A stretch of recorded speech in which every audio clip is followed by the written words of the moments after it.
की रचना जिन्होंने की वो श्री बिल्वमंगल जी। दक्षिण भारत में आपका जन्म हुआ था। परम कुलीन ब्राह्मण कुल में इनका जन्म हुआ,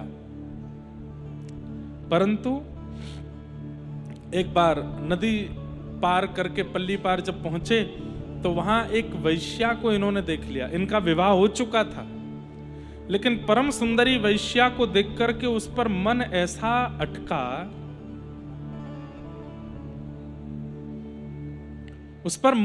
अटका, कि बस घर परिवार पत्नी तक को छोड़ दिया, उस वैश्या के साथ ही रहने लगे। गीता में भगवान एक बात कहते हैं ना, नमे भक्त्या प्रणश्यति, मैं अपने भक्त का पतन नहीं होने देता। इस बात को सार्थक होते हुए देखने के लिए आप बिल्वमंगल जी का चरित्र सुनो। अगर एक बार किसी ने भावपूर्ण रूप से अगर अपने मुख से कह दिया, हे कृष्ण मैं आपका हूं, हे नाथ आप मेरे हो, बस एक बार किसी ने भावपूर्ण रूप से, किसी के कहवे में नहीं, किसी के जबरदस्ती, किसी के फोर्स में ये ना कहा, भाव से कह दिया, हे नाथ मैं आपका हूं, हे नाथ आप मेरे हो, इसके बाद वो भले ही जीवन में कभी दोबारा भजन ना किया हो, एक बार भी अगर उसने ठाकुर जी से ऐसा कहा है, जिस दिन उसका पतन हो रहा होगा ठाकुर जी रक्षा करने आते हैं। ठाकुर जी रक्षा करने आते हैं। और इसका प्रमाण श्री बिल्वमंगल जी का चरित्र सुनिए। बिल्वमंगल एक वैश्या के रूप में इतने आसक्त हो गए, अपने परिवार को छोड़ दिया, अपनी पत्नी को छोड़ दिया और उस वैश्या के साथ ही रहते हैं। अस्ति स्वस्तरुणी कराग्र विलसत्कल्प प्रसूनप्लुतम् वस्तु प्रस्तुत वेणुनादलहरी निर्वाण निर्व्याकुलम् स्रस्त स्रस्त निबद्धनी विविलसद्गोपी सहस्राव्रतम् हस्तन्यस्तनतापवर्गमखिलोदारं किशोराकृति। ठाकुर जी के रूप का ही वर्णन किया इन्होंने, लेकिन कैसे? पिता के प्राण चले गए, लेकिन पत्नी इतनी पतिव्रता थी बिल्वमंगल जी की, पति ने त्याग कर दिया, वैश्या के साथ रहने लगे, इतने पर भी पत्नी ने उनका त्याग नहीं किया। पत्नी घर में ही रहती है, बिल्वमंगल जी की प्रतीक्षा करती रहती है, और बिल्वमंगल जी वहां उस वैश्या के साथ आनंद करते हैं। 1 वर्ष बाद पिता का श्राद्ध था। घर के लोगों ने पत्नी से कहा, तुम जाओ बिल्वमंगल को ले आओ। और पूरी दुनिया जानती है वो कहां है, नदी के उस पार वैश्या के साथ रहता है। पत्नी कैसी है बिल्वमंगल जी की? नदी पार करके उस पार गई तो बिल्वमंगल जी नशे में धुत पड़े थे, तो वो वैश्या जिसके यहां रहते थे वो बाहर आई। हाँ जी कौन हो आप? बोले जो साल भर से आपके साथ हैं वो मेरे पति हैं। तो वैश्या को लगा ये लड़ने आई होगी, झगड़ने आई होगी, लेकिन बड़े प्रेम से उनकी पत्नी कहती है, मैं कोई और विक्षेप डालने नहीं आई हूं, मैं बस इतना कहने आई हूं, उनके पिता का कल श्राद्ध है, मैं कहूंगी तो वो नहीं आएंगे, और कोई कहेगा तो वो नहीं जाएंगे, पर वो आपसे बहुत प्रेम करते हैं, आप उनसे कह देना घर आ जाएं।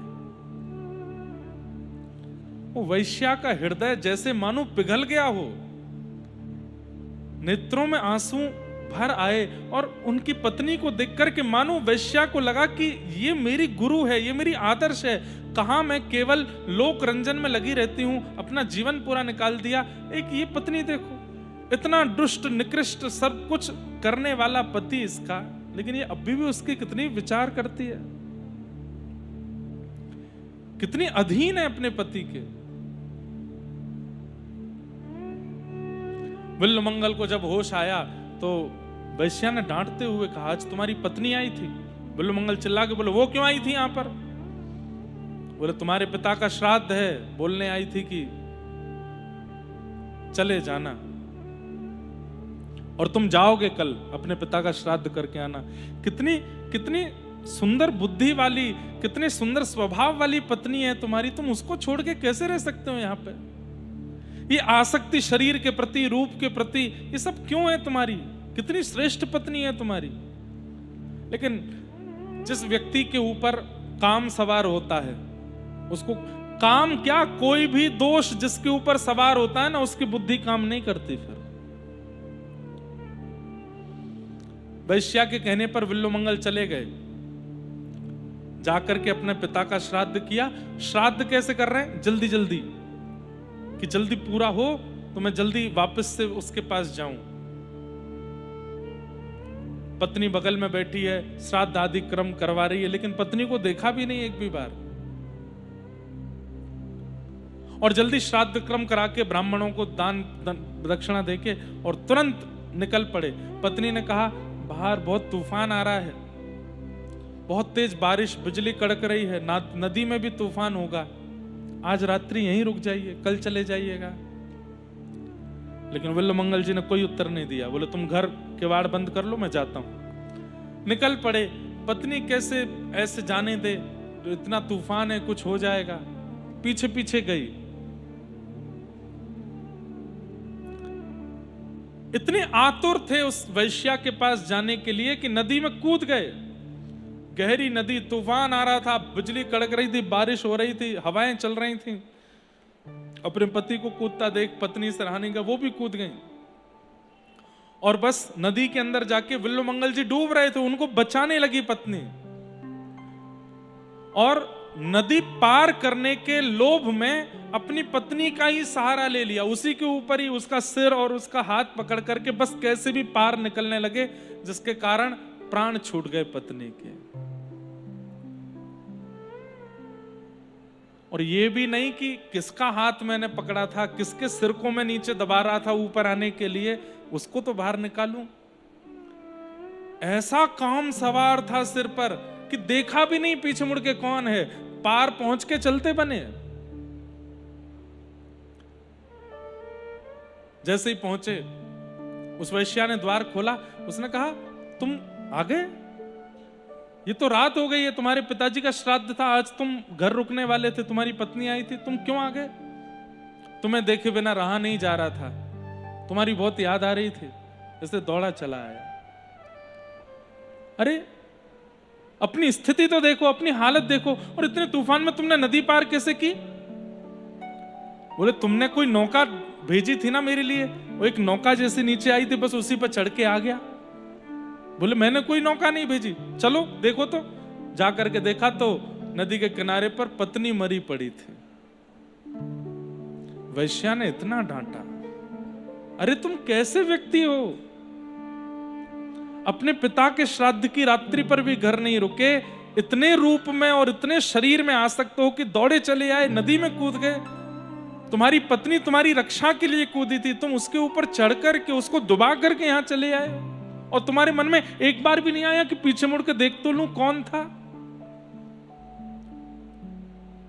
ऐसी रूप की आसक्ति, ऐसे तन की आसक्ति, इन आसक्तियों का कोई लाभ नहीं है। कुछ वर्ष बाद मेरा शरीर वृद्ध हो जाएगा, फिर कहां जाओगे? फिर किसी और को ढूंढोगे। अरे इतनी आसक्ति, इतना श्रम, इतना परिश्रम, इतना प्रेम ठाकुर जी से किया होता तो ठाकुर जी मिल जाते तुमको।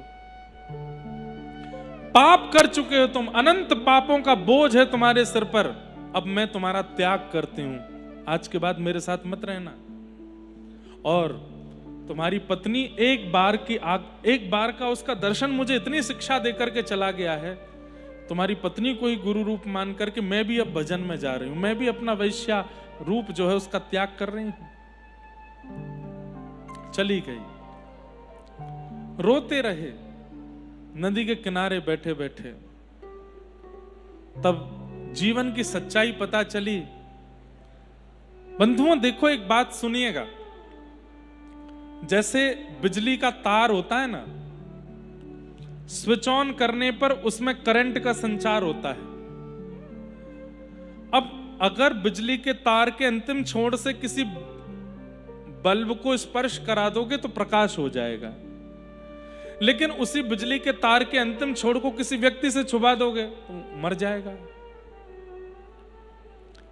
ठाकुर जी के द्वारा हम सबके अंदर पूर्ण ऊर्जाएं प्रदान की जाती हैं। आंखों में देखने की, कानों में सुनने की, नासिका में ग्रहण की, जीभ में स्वाद की, हाथों में पकड़ने की, पैरों में चलने की, संपूर्ण इंद्रियों में सारी ऊर्जाएं प्रदान की जाती हैं ठाकुर जी के द्वारा। अब उस ऊर्जा को हम संसार के उपभोग में लगा रहे हैं कि ठाकुर जी की सेवा में लगा रहे हैं, ये हमारे ऊपर निर्भर करता है। हम संसार में अगर उस पूरी ऊर्जा का व्यय कर रहे हैं तो एक प्रकार से हम नंगे तार से किसी व्यक्ति के प्राण ले रहे हैं, उसी के समान है।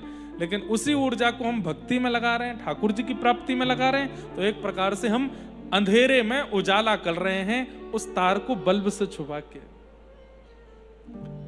ऊर्जा हम सब में है, पर उस ऊर्जा का व्यय हम कहां करते हैं ये हम पर निर्भर करता है। विल्लु मंगल जी ने कहा, मैंने आधा जीवन तो विषय भोग में निकाल दिया, लेकिन आज तक तृप्त नहीं हुआ। अब जाता हूं ठाकुर जी की प्राप्ति में। निकल पड़े और एक आश्रम में पहुंचे। गुरुदेव की शरण में जाकर के गुरु मंत्र लिया और कुछ वर्षों तक जप करने के बाद अपने आप को पवित्र किया। बस अब इच्छा होने लगी कि मैं वृंदावन जाऊं, जाकर के ठाकुर जी का भजन करूं। जैसे ही निकले, अब देखो कितना बलवान होता है काम, कितना बलवान होता है क्रोध, कितना बलवान होता है ये संसार के विषय। एक बार आपके अंदर आ जाते हैं, इनको निकालना कितना मुश्किल है। इतने वर्ष तक गुरु आश्रम में रहने के बाद विल्लु मंगल जी अब पवित्र हो चुके थे, लेकिन जैसे ही उस आश्रम से निकले, जा रहे थे वृंदावन की ओर, तभी देखा एक सरोवर के किनारे परम सुंदरी कन्या जल भर रही थी। नेत्रों ने जैसे ही देखा फिर रुक गए और बस उसके रूप को देखने में लगे। कहने का अभिप्राय क्या है? 2, 4, 10 वर्ष के भजन से हमारा विकार नष्ट नहीं होता है, वो जाता है। बस ऐसा हमें लगता है कि अब चला गया, लेकिन गई हुई वस्तु वापस जरूर आती है। जब तक वो नष्ट नहीं होगी तब तक आप भजन करते ही रहिए। विल्लु मंगल जी ने सोचा कि उनके चित्त का काम अब नष्ट हो गया। नष्ट नहीं हुआ था, वो कुछ दिन के लिए गया था, वापस आ गया। स्त्री को देख के फिर से उसको देखने लगे। वो थोड़ी सी विचलित हुई, जल लेकर के घर की ओर जाने लगी तो उसका पीछा करने लगे। दौड़ करके घर के अंदर घुसी, अंदर से किवाड़ बंद कर ली। पति ने कहा, क्या हुआ? पता नहीं, कोई साधु वेश में है और मेरे पीछे पीछे यहां तक चला आया है, ऐसे देख रहे हैं, मुझे तो बहुत विचित्र लगता है। पति ने द्वार खोल के देखा तो हाथ में माला लगी थी, गले में कंठी पहनी थी और साधु का सा ही रूप विल्लु मंगल जी का। पति समझ गए, भजन तो किया है, भजनानंदी तो है, लेकिन अभी विषय पूर्ण रूपेण नष्ट नहीं हुआ। कोई बात नहीं, भजन में इतनी सामर्थ्य है कि कुछ दिन भी अगर भजन का आश्रय लिया होगा तो वह लुटने नहीं देगा, वह भजन नष्ट होने नहीं देगा, वो भजन तुम्हारा नाश होने नहीं देगा। नमे भक्त्या प्रशति, मैं अपने भक्त को पतन नहीं होने देता। ठाकुर जी ऐसा कह रहे हैं, इसका पतन नहीं होगा, अंदर बुलाओ। पत्नी बोली, कैसी बात कर रहे हो? बोले, हाँ अंदर बुलाओ। घर के अंदर बुलाया, पत्नी से कहा, तुम श्रृंगार करो अपना, जाओ सुंदर बन के आओ। पत्नी बोली, कैसे पति हो आप? कोई मेरा पीछा करके आया, आप कह रहे हो श्रृंगार करके आओ।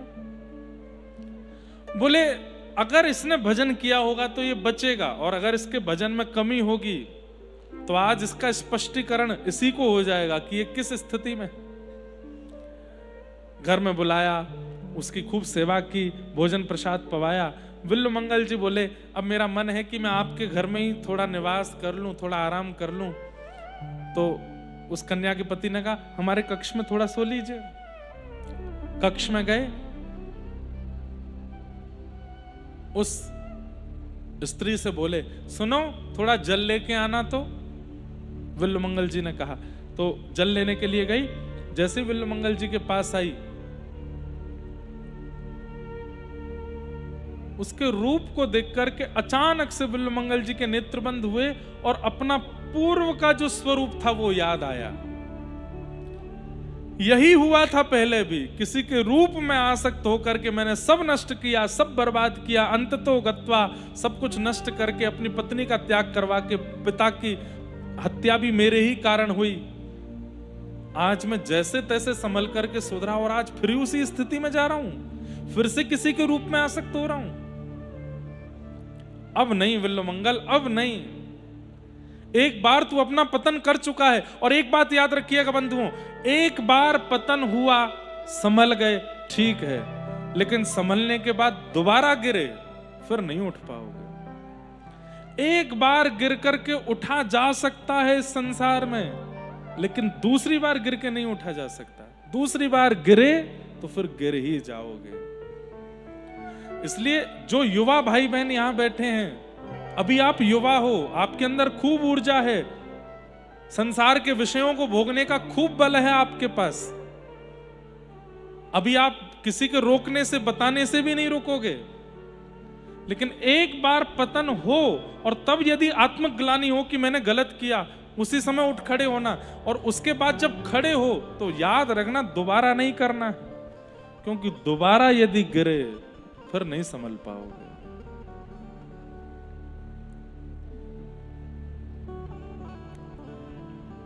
कंस भी एक बार गिर के संभला था, लेकिन संभल के फिर गिरा। रावण भी एक बार गिर के संभला था, लेकिन गिर के संभल के फिर गिरा। ये दोबारा गिरने में ही नाश होता है हमारा। एक बार गिरने पर तो ठाकुर जी क्षमा कर देते हैं, पर दोबारा गिरने पर ठाकुर जी क्षमा नहीं, दृष्टि ही हटा लेते हैं। अब तू जो कर, मेरा तेरे से कोई मतलब नहीं है। और जैसे ही ठाकुर जी मतलब तोड़ देते हैं ना, फिर ही व्यक्ति संसार के उपभोगों में लगता है, फिर वही राक्षस बन जाता है। इसलिए एक बार पतन होने पर संभल जाइए, दोबारा की प्रतीक्षा मत कीजिएगा।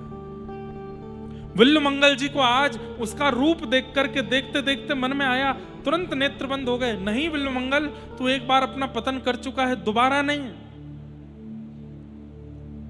रोने लगे विल्वमंगल और रोते रोते बोले, मैं क्या करूं इन आंखों का, ये बार बार सुंदर रूप को देखने पर आसक्त हो जाती हैं।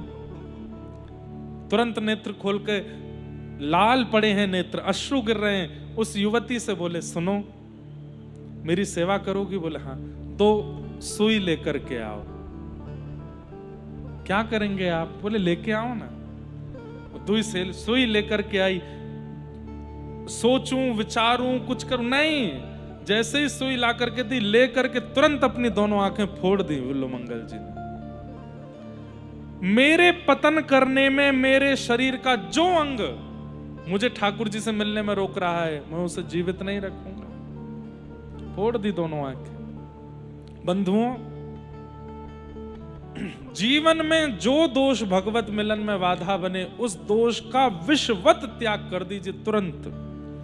क्योंकि अगर आपने उस दोष को संग रखा तो वही दोष एक दिन आपको अपने दोष के कुएं में ही ढकेल देगा, ठाकुर जी से नहीं मिलने देगा। आप आंख मत फोड़ना अपनी, वो नहीं कह रहा हूं मैं। मेरे कहने का अभिप्राय क्या है? दोष हम सब जानते हैं कि मुझ में क्या है।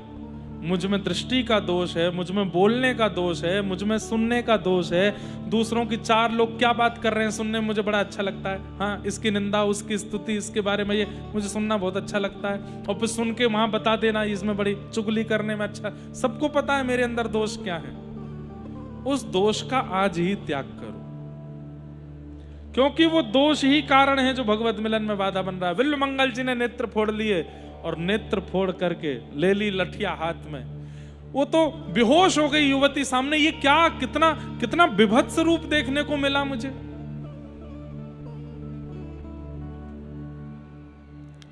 सबने पूछा ये क्या किया विल्वमंगल जी?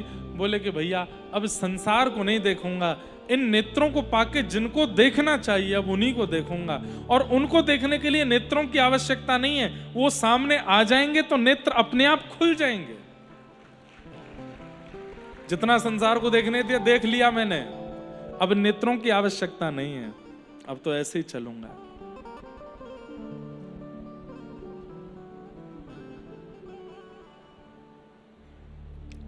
हरि जी मैं नैनहीन तुम नैना, हरि जी मैं नैनहीन तुम नैना। अब मैं नैनहीन हो गया हूं, अब मेरे नेत्र आप हो। हे नाथ, बाह पकड़ के थाम उंगरिया जौन डगरिया, थाम उंगरिया जौन डगरिया, ले चालो तुम जाने, हरि जी मैं नैनहीन तुम नैना।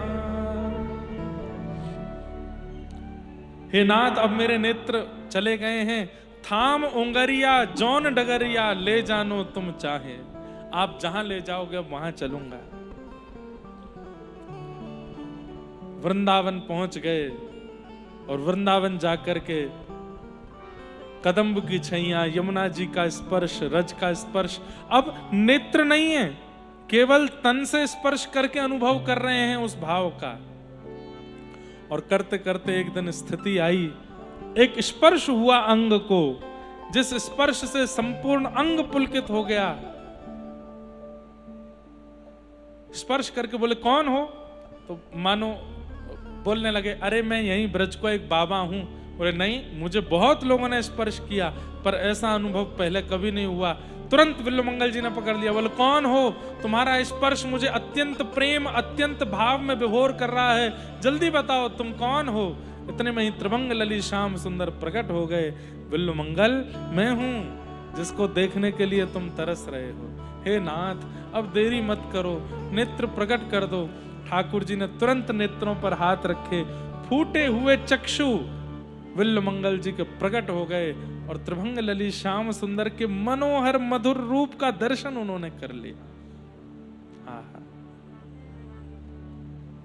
और जब ठाकुर जी के रूप को देखा, अब ठाकुर जी ने कहा विल्वमंगल, अब दुनिया की सुंदर से सुंदर वस्तु तुम्हारे सामने आवे, जाओ उसमें आसक्त हो जाना। विल्वमंगल जी बोले नहीं हो पाऊंगा।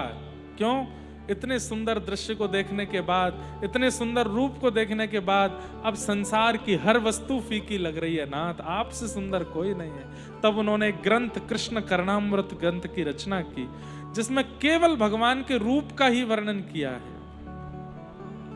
और उसके बाद असंख्य सुंदरी नारियां भी सन्मुख आ गईं, लेकिन विल्वमंगल जी के नेत्र सदा कहते रहे कृष्ण सा कोई नहीं, कृष्ण जैसे रूप झांकी किसी के नहीं। बंधु, मेरे मन में एक बात आती है कि हमारे अंदर जो दोष है वो दोष कब कहलाता है? जब वह भाव संसार को प्रस्तुत किया जावे। लेकिन वही भाव जब ठाकुर जी को प्रस्तुत कर दिया जाता है तो वही भक्ति बन जाता है। संसार के व्यक्ति को देखने की इच्छा हो रही है तो काम है, वही ठाकुर जी को देखने की हो जाए तो भक्ति हो जाएगी। संसार के व्यक्ति से लड़ने की इच्छा है तो वो क्रोध हो जाएगा, लेकिन वही ठाकुर जी के प्रति हो जाए तो भक्ति हो जाएगा। ठाकुर जी पे भी क्रोध किया जा सकता है।